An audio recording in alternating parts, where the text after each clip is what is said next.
NFL.com has given a handful of our UDFAs as titled some of the top UDF signings in all the NFL this year. Of course, we're a premier destination as usually every year we at least have one UDFA make the roster. This past year we had two in Blake Watson and Frank Crum. I did call the Blake Watson one, by the way, and I think things right now are looking pretty good for him. So we'll have to see. But guys, we're going to dive into a few of the top UDFAs that NFL.com has highlighted for us. Of course, let me know who you're most excited about from this UDFA pool. Like, subscribe, all that as well. Let's go ahead and get into it now. So let's start with the wide receiver group.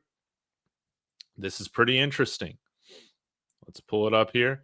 First off, you can see at number 7, Joaquin Davis out of North Carolina Central. Had about 31 receptions for, I think, 490 yards, 4 touchdowns this past year. NC Central didn't pass it a ton. I think they were mainly a rushing offense, but this is a serious athlete that was given a round 7 priority free agent type of grade by Lance Zierlein of NFL.com, and insane athlete.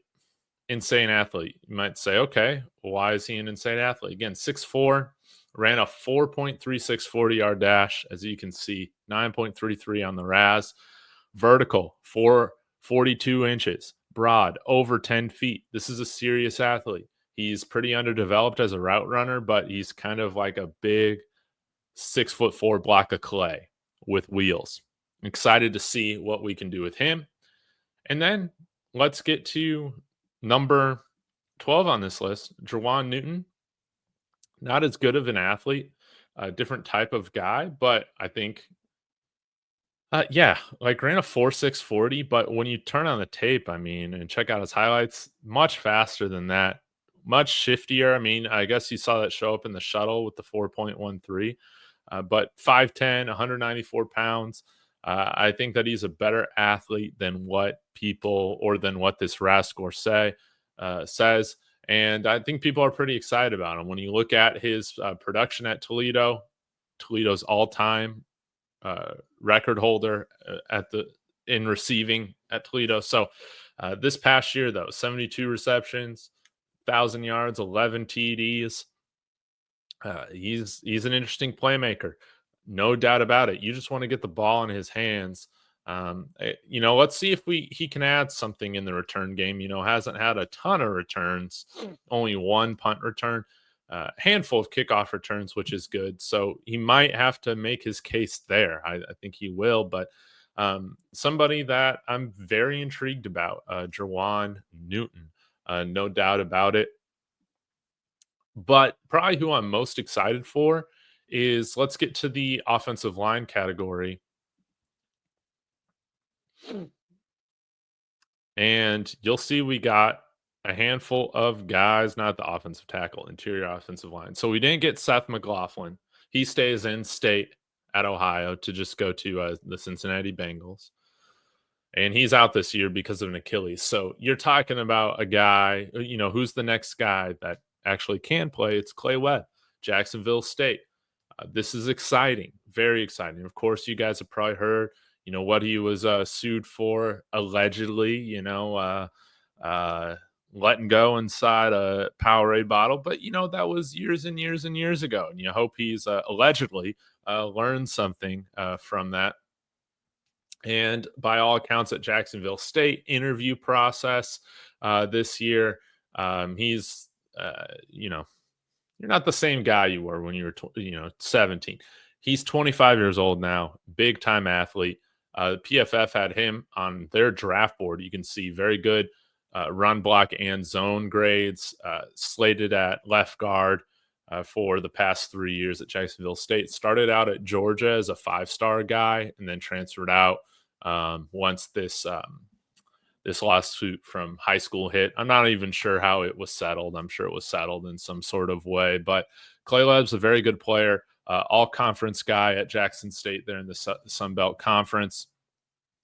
And when you look at his athletic testing, it is elite. It is elite or close to it. 8.58. Yeah, I'll take it. I'll definitely take that. to the bank every single day. Vertical, 31 inches. Broad, 11 or 8 feet. 40-yard dash, 5'11", and the guy is 6'3", 312 pounds. Bench press, 29. That's very, very good. So we'll see. He has to grow a little bit in his shuttle 3-cone, but again, it's Jacksonville State, so it is G5, but you see him pulling a lot. He looks to be a very good athlete, but probably going to have to work on that agility, right? If he's going to make the transition to the NFL. Uh, guys, he is my choice out of all these guys to make the roster. I think he's going to make the roster. This guy clearly had a draftable grade. Again, I think you saw a lot of people expecting him to go kind of in the mid rounds, possibly fell because of that lawsuit with the Powerade. But we'll have to see. I'm very excited for Clay Webb.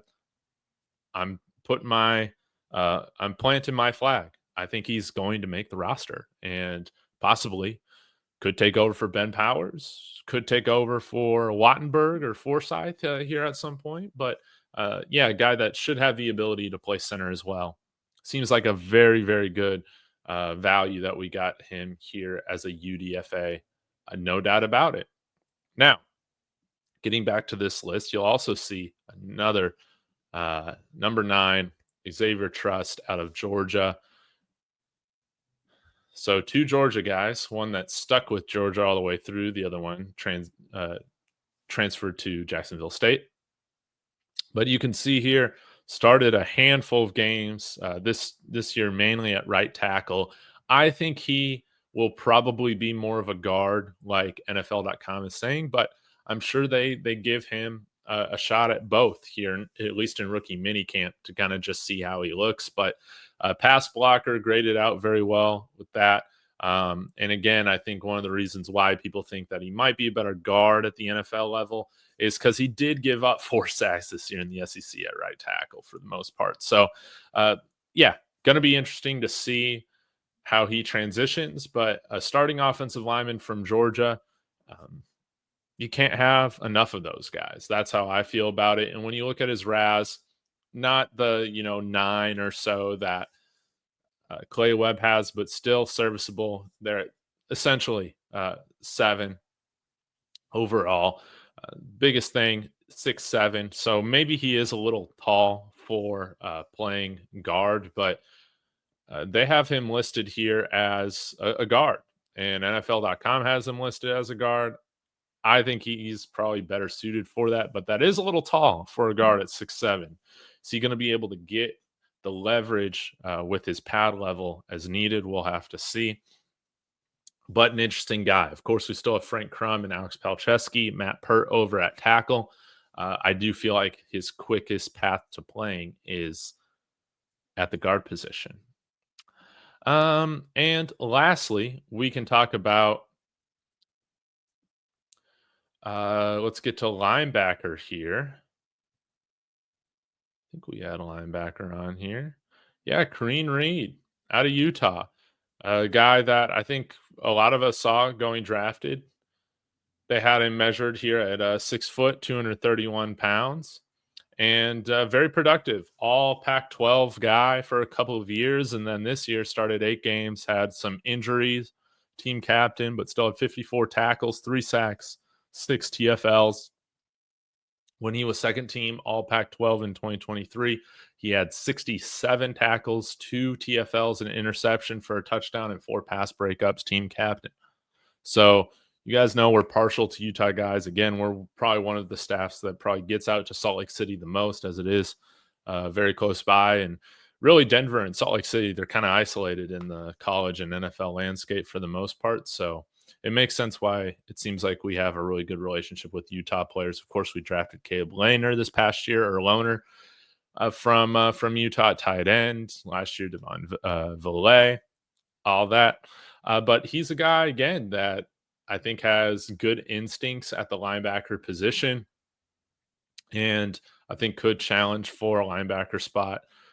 Probably challenging Lavelle Bailey, Drew Sanders, some of these other guys. If Alex Singleton remains on the roster, him as well, even though I'm much higher on Singleton. But you can look at his strengths here. Again, 2-time captain, reads well, high motor, hustle guy, okay, able to slip blocks, pursues with leverage. So it seems like a very instinctual player. Built more like a bigger safety than a linebacker, can be engulfed and carried out of the gap by his size, runs hard, but pursuit burst and speed are average, needs to play with better downhill flow to plug the fit, lacks range and lateral quickness as a zone defender. Probably why he went undrafted. But man, I'm really excited for all of these players to see how they do in camp. Again, there's always a Broncos free agent that makes it every single year that went undrafted. Who's going to be that guy this year? We're going to have to see. Jaden Robinson out of Oregon State was also on this list as the number 18 corner. And I think there were a couple more guys maybe on here. Yeah, Marques Cox, offensive tackle from Kentucky. He made the list. So, yeah, we're going to have to see. But Clay Webb, Xavier Truss, these are guys, I think, and Joaquin Davis, the guys that I'm going to kind of keep my eyes on the most, that I'm most excited about. Maybe Joe Michalski from Oklahoma State played center as well, if I remember correctly. He can do it. But I think Clay Webb, man, he's the guy that I'm staking my flag on, or plant my flag on. But y'all let me know, who are you most excited for?